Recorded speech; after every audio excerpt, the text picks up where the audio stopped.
describe the past 2 years, both musically and personally?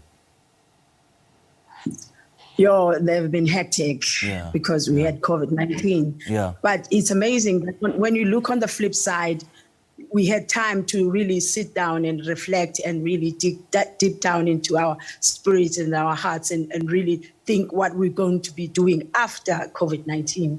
And in your journey of reflection, what did that period teach you about your own self personally and what music means to you? It really taught me that I need to be patient with myself. Okay. I need to be true to myself. I need to understand that music is a gift and it's not my gift. It's a gift that needs to be shared with the nation. Okay. So I have that idea that music is a gift and I need to share it with the nation. Just looking back, how would you say you've grown over the past few years that you've been in this music industry, and what is it that you want to do better, to better your talent and nurture your talent in this music space? In terms of growth, I would say from the time that I entered the music industry, I was really young, and the experience that I got from the fellow musicians and working in the industry with other people, it really taught me that you really need to be humble and approach music as a tool to really portray your gift. So as from now onwards, I know how to really handle myself or teach myself how to behave within the industry and to serve the nation as well. Right. So musically, I think working with other musicians and serving throughout the industry, it has taught me that you really need to understand that what you do to other people, it will be done to you. So yes. In that way, I have grown in that manner. And for those who are hearing about Xolisa Dlamini for the first time, how would you define your genre? Oh my goodness, electrifying. Okay. A journey that people electrifying. There's one thing that I understand about myself and my gift, that I am more impactful live. Then for Middleburg, they're going to experience a performance of a lifetime and a journey that they will know that they will understand themselves through my music. Sure. And be healed as well, because my music heals. Okay, and let's now talk about Middleburg's Ukhamba Lobuntu festival. How did the idea come about, and what should we look forward to? The idea came from Mr. Paul Kashe. I think I met him 2 years back, if I remember well, in Stenga in Durban. And he's someone who's really fond and really passionate about music industry, although he's not in the music industry. And he really believes in Mr. Khaya Mahlangu's legacy. So when we met in Stenga, I think that the idea came.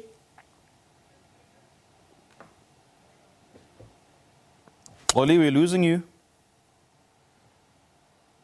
Oh, gosh, we have lost Xolisa Dlamini, and well, I hope that my colleagues will try to re-establish connection with her. Well, Xolisa Dlamini there will form part of the lineup in today's festival. Well, that's actually the Mpumalanga festival. It's called, that's the festival that Ukholi, and in collaboration with Khaya Mahlangu, have collaborated with. That's the Middleburg Ukhamba Lobuntu festival, and it'll start at 3 p.m. this afternoon. And it sure will be fireworks and electrifying, as Ukholi has said. Unfortunately, we have lost the line to Xolisa Dlamini. All right, veteran saxophonist, composer and music educator Khaya Mahlangu.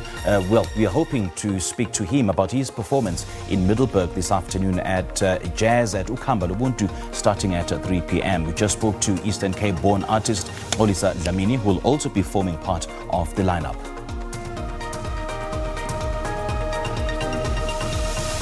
All right, so we're hoping that we can admit Khaya Mahlangu in there, because he's playing at Ukhamba Lobuntu, like you said, and you know he hasn't been well, so it would be nice to see him back on stage as well, to see how well he's doing. One of the finest in the industry, and we would have loved to speak to him about a performance he did. I think he was performing with Africa Mkhize, I think on the 19th. I think that's where I saw that poster. So it would have been nice as well to talk to him about how how it feels to be back on stage, because that's what they do, that's what that's what they live for. I mean, one of the COVID has affected so many artists, so many creatives in the industry as well. I know, and Tatefea Fakui as well, we'll talk to him about his album tomorrow, but he's also hasn't been well. A lot of artists that are not doing well.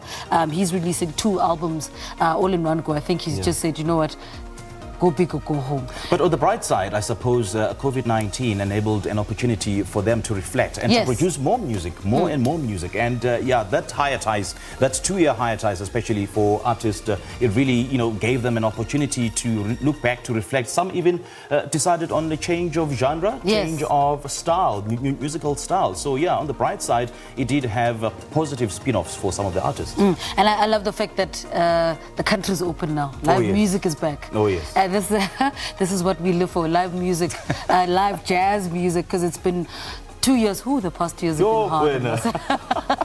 Virtual concerts. Virtual concerts is just not for us. No. It's not for us. We want to be during the people, man. Feel the music. Feel the mood, feel the groove, feel the vibe. Or what we do feel is your tweets. Let's take a look at your tweets. We did ask you what are some of the stories and events that caught your attention this past week. And we start off with Sidwell. Okay, Sidwell is not ready. Boniseni Refilwe, Xabiso, as well as some of the people that have tweeted us. We start with Xabiso, says a lot has happened in just a short space of time. Obviously, Russia-Ukraine battle took everyone by surprise. The untimely demise of demise of Mzansi's #1 artist Ricky Rick, the president acting of National Police Commissioner Khehla Sitole. Yeah, the outpouring of love and support for Ricky Rick is absolutely overwhelming. Hey. And Monseni says, morning Sims and Lebza. For me, it was the sacking of the police commissioner, of which we were anticipating, and the conflict between Russia and Ukraine. Lechasa says the story that caught my attention is Limpopo Sopa 2022, where Premier made empty promises again and not suspending or mentioning all those implicated in PEE tenders. Lechasa, thank you so much for your tweet.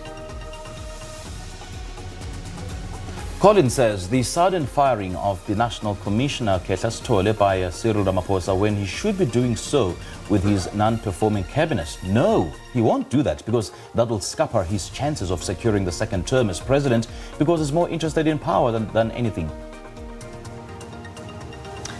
Pierre Khane says, good morning, Sims. The story of the passing of Ricky Rick was confusing one. The most popular one is the budget speech by Minister Kodongwana. We hoped the budget will open a lot of opportunities for people to get jobs, but this was just a hope of hopeless. Petrol problems again. And George says, Absheni Sims and Lebza, the Rosettenville arrest, job well done to our SAPS. The war between Russia and Ukraine, I hope they solve their issues. The Operation Dudula in the Joburg CBD and Hillbrow, searching for illegal foreigners. Lastly, good luck to my team. Gaboyelo versus Al Ahly. George is in Diepkloof. Rendani says, Ndemachorone, Sims and Lebza, for me was Russia attacking Ukraine and Ramaphosa firing SAPS National Commissioner Khehla Sitole. Leslie says, Madume Ra. Hello, Ra is hello. No, Ra is Ndate. Oh, Ra is Ndate. Yeah. Booty. Okay. Yeah. Yes, Mnumzan, like okay, that. Madume Ra. For taking, thanks, Lebs. Now, firstly, the war between Russia and Ukraine. The CIT robbers bust in Gauteng. This is from Leslie Chwenemang from Khanyisa. Evelyn says, Absheni team, a domestic worker that stole the money from her boss is 120,000. And write a note that you think only of yourselves. It looks like something not good with the employee and employer. You know, it reminds me of that security guard who stole 4 million rand. Remember that story? She's in court, isn't she? Yeah, she's in court. Finally got caught. Then she got caught.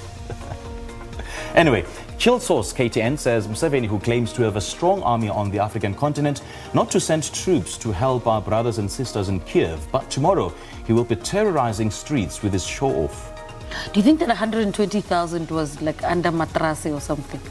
Sure, that's what everybody has been asking. Jani, how do you keep so much money in the house? 120,000 in the house somewhere. Sure. Okay, all right. So those are some of your tweets. Thank you so much for tweeting us at Morning Live SABC. The program does continue on channel 404 on the SABC News channel. We'll continue talking all things art, lifestyle, and the arts. Otherwise, we have a date tomorrow morning at 7 o'clock on SABC2, but the show does continue, as Lebo mentioned, on the sister channel SABC News. Do have a great day. Cheers.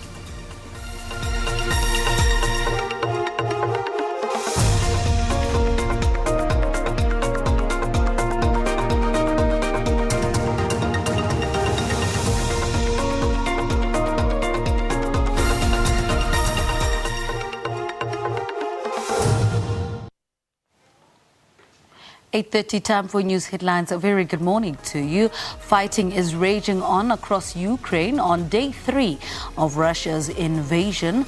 Latest reports say the Kiev hydroelectric plant has been captured by Russian troops. Earlier, Russia vetoed a draft UN Security Council resolution that would have deplored Moscow's invasion of Ukraine. China, the UAE and India abstained from the vote on the US draft text, while the remaining 11 council members voted in favor.